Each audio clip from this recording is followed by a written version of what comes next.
반갑습니다. 이병철입니다. 저는 수능, 공무원 현강, 이투스 또는 여러분들이 수능 EBSI, EBS 등 다양한 인강들을 강의를 해봤는데요. 오늘은 수능은 어떻게 공부해야 되는가에 대해서 이야기해 보려고 합니다.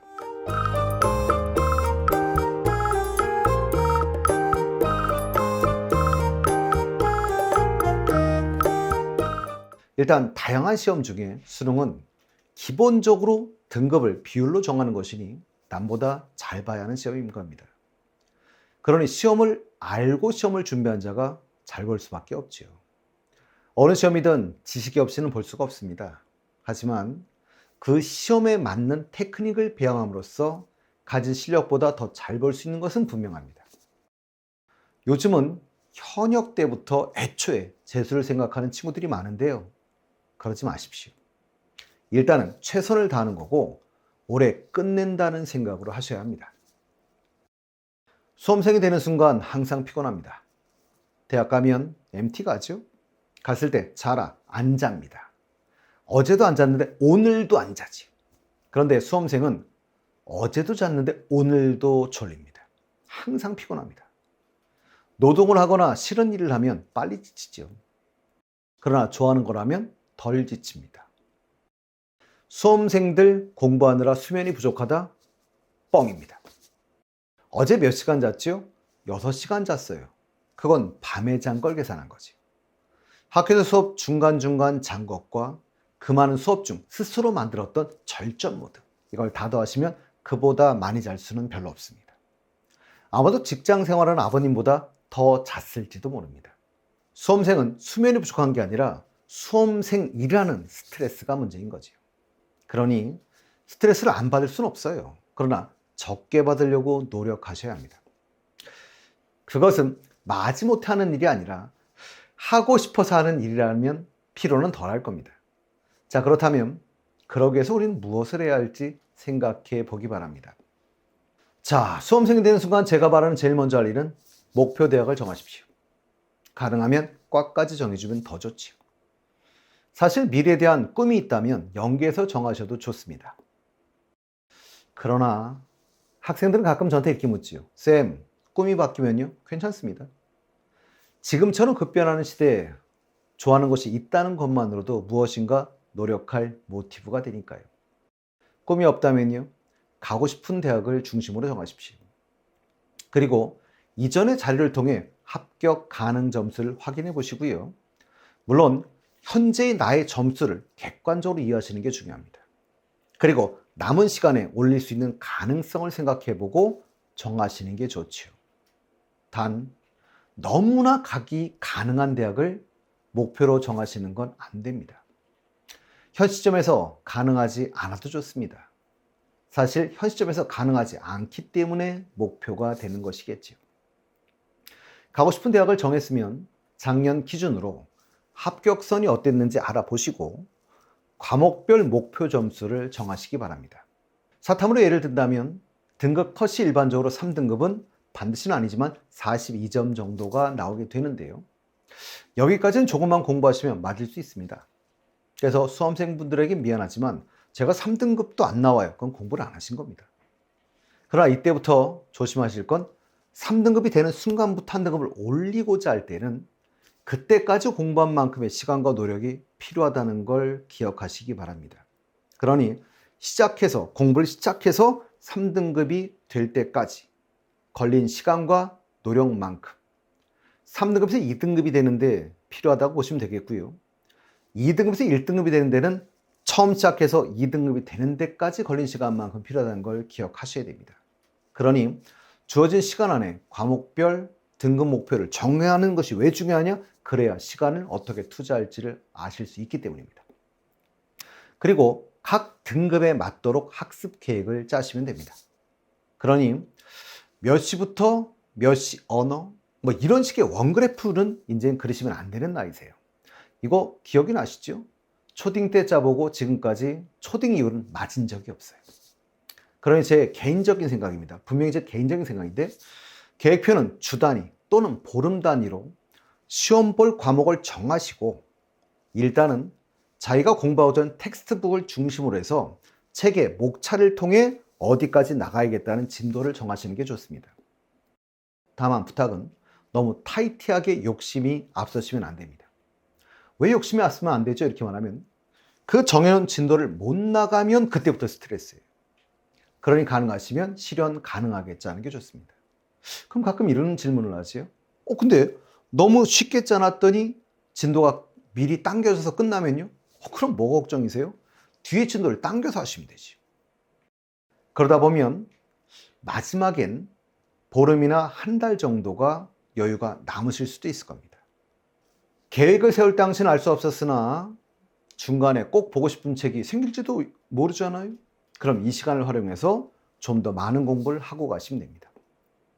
강의하다 보면 이런 질문을 참 많이 받죠. 몇 시간이나 공부해야 됩니까? 얼마나 해야 됩니까? 제 개인적으로는 아마도 과목별로 선생님들한테 질문하실 겁니다. 근데 과목별로 답변해주는 각각의 선생님들의 하라는 양을 다 따라가시면 그 공부할 시간이 안 나오실 겁니다. 더 심한 경우는 취학생이면 학교도 다니셔야 되고요. 재수생이면 학원도 다니셔야 돼요. 그 요구 조건을 가지고 충족할 방법은 없습니다. 그러나 분명한 건 있죠. 수험생은요, 다 열심히 합니다. 그러니 열심히 하는데 안 올라요? 왜 그렇죠? 당연하죠. 수험생, 진정한 수험생이라면 누구나 공부를 하니까요. 수험생 시절엔 누구나 뜁니다. 그러니 수험생이지. 그럼 수험생인데 안 하는 건요, 당연히 성적이 떨어지실 겁니다. 그럼 오르려면 어떻게 해야 되죠? 무작정 뛰시는 게 아니라 맞는 학습법을 찾아내셔야 됩니다. 이것이 맞다가 아니라 저 같은 경우에 저는 샘플을 들어드리는 겁니다. 문과 기준으로 놓고 보시면 언어, 수리, 외국어, 탐구 두 과목을 공부한다고 했을 때 저는 이렇게 공부했던 기억이 나요. 언어와 외국어는 둘 다 언어입니다. 그러니 감각이 가장 중요하다고 저는 생각을 했었어요. 그러니 이 과목들은 하루도 빠지지 말고 저는 공부해야 된다고 생각을 했습니다. 그래서 반드시 매일매일 언어와 외국어는 공부했던 기억이 나요. 단, 조건이 있지요. 반드시 당일 실현 가능한 범위로 계획을 세우셔야 됩니다. 예를 들면 난 하루에 5독해를 할 거야, 이런 식으로 반드시 실현 가능한 범위를 정해놓으셔야 돼요. 그러면 이 실현 가능하고 남는 시간은 뭐 하죠? 저는 이랬습니다. 이 두 과목은 무조건 하고요. 남는 시간에 주중은 무조건 수학, 주말에 무조건 탐구를 했던 기억이 나요. 그러니 각자의 계획을 자기에 맞도록 생각해 보시고 세우는 게 중요합니다. 자, 수업을 듣고 가장 빠르게 하는 좋은 복습법은 죽은 시간을 활용하는 건데요. 길을 걸어 다니면서 화장실에서 이럴 때 혼자 계속 읊어보시는 게 좋아요. 혼자 중얼거려 보시라는 얘기인데요. 물론 조금 더 시간이 된다면 누군가에게 들은 수업을 전달해 보시는 것도 좋습니다. 대상이 없다면요. 그렇지. 우리의 가장 사랑하는 엄마가 희생양이 돼주셔야 됩니다. 그럼 엄마에게 해보시면 됩니다. 자기가 들었던 수업을 엄마한테 전달해 보시면 되는데, 그럼 가끔 학생들이 이런 얘기를 해요. 저는 수업을 1시간 들으면 그 전달하면 1시간 걸리잖아요. 해보십시오. 10분도 안 걸리실 겁니다. 그걸 전달하는 게 쉬운 일이 아니거든요. 그리고 그렇게 말을 하다 보면 좋은 점은요. 그래서 말을 하다가 설명을 못 하시면 모르시는 겁니다. 그러니까 모르는 자리를 찾아내는 가장 좋은 방법이기도 하죠. 학생들이 이런 질문도 저한테 많이 하죠. 기출은 풀어야 하느냐. 참 많이들 묻는데요. 반드시 풀어야 합니다. 많이 하는 것도 중요하지만 어떻게 나는지를 아는 것이 더 중요합니다. 우리는 수험생이세요. 그럼 어떤 책으로 푸나요? 라는 질문도 많이 하시는데요. 연도에 관계없이 주제별로 묶어 놓은 것. 이 주제별로 묶어 놓은 것을 푸시는 게 가장 좋습니다. 왜 그렇죠? 그러면 어떤 주제가 많이 나는지, 어떤 형태로 나는지를 스스로 진단하실 수 있기 때문이죠. 그럼 꼭 이런 질문을 하세요. 어느 출판사께 좋은가요? 제 개인적인 생각에 책들은 거의 비슷합니다. 그러니 한번 서점에 직접 나가셔서 직접 여러분들한테 맞는 책을 고르시면 돼요. 맞는 책의 핵심은 뭐죠? 때 제 생각은 가독성입니다. 눈에 잘 들어오는 책을 고르시는 게 좋습니다. 왜 그렇죠? 기출문제를 정리한 거기 때문에 문제가 크게 다르지는 않습니다. 그럼 제가 이제 사탐을 강의하다 보니까 이런 질문 많이 받죠. 선택 과목은 어떻게 정하나요? 라고 물어보시는데요. 다른 과목은 제가 설명하기 어렵지만 사탐만큼은 따로 제가 선택법으로 한번 시간 낼 때 올려드리도록 하겠습니다. 그리고 이런 질문도 많이 하죠. 강의를 들어야 하는지. 참 많이 질문하시는데요. 듣는다, 안 듣는다 딱 두 개 중에 하나만 답을 해야 한다면 들으셔야 합니다. 수능 강사들은 수능을 분석해서 강의하는 것이니 당연히 전문가들이에요. 그러니 전문가의 도움을 받는 것은 좋습니다. 그러나 꼭 들을 수밖에 없는 수업이 있다면 일단은 그 수업에 충실하시면 됩니다. 학교 다니는 학생, 재수를 하면서 학원을 다니는 학생도 가장 중요한 것은 지금 다니고 있는 곳의 수업에 충실하셔야 합니다. 가끔 보면 이게 비유가 적절할지 모르겠습니다만 제 학생들을 보면 학교 내신은 가르친 선생님이 직접 기출하십니다. 근데 수업 시간에 안 듣고 학원 가서 시험 대비반을 들어요. 참 아이러니지. 제가 학교 다닐 때 이건 여담입니다. 저를 괴롭혔던 전교 1등 저희 옆집 친구인데요. 그 친구랑 저는 중고등학교 동창입니다. 저한테 많은 아픔을 주었던 친구이기도 하지요. 그 친구는 전교 1등 나왔었지요. 중학교 때도 집에서는 혼자 고등학교 과정을 공부하는 그런 친구였었습니다. 그런데 고등학교 때 수업 시간에 가장 열중해서 수업을 듣는 친구는 바로 이 친구였었습니다. 하루는 집에 오는 길에 집이 옆집이니까 같이 걸어왔었는데요. 제가 물었어요. 너는 수업을 왜 듣냐? 아니 모르는 게 없지 않아? 뭘 위해서 그렇게 열심히 듣냐? 라고 했더니 그 친구 대답이 이랬습니다. 자꾸 까먹어서 복습하려고. 그리고 하루 종일 들으면 하나 정도는 모르는 게 나와. 재수없는 친구입니다. 그러나 그 친구 말처럼 가장 중요한 자에 대한 정확한 복습은 그렇지요. 그걸 가리키는 자들이 정리해 놓은 것을 들으시는 겁니다. 하물며 우리는 모르는 게 더 많으니 열심히 들으시는 게 좋습니다. 부족한 부분은 학원이나 또는 인강을 토대로 듣는 것은 좋습니까? 라고 묻는데요. 저는 추천하는 편입니다.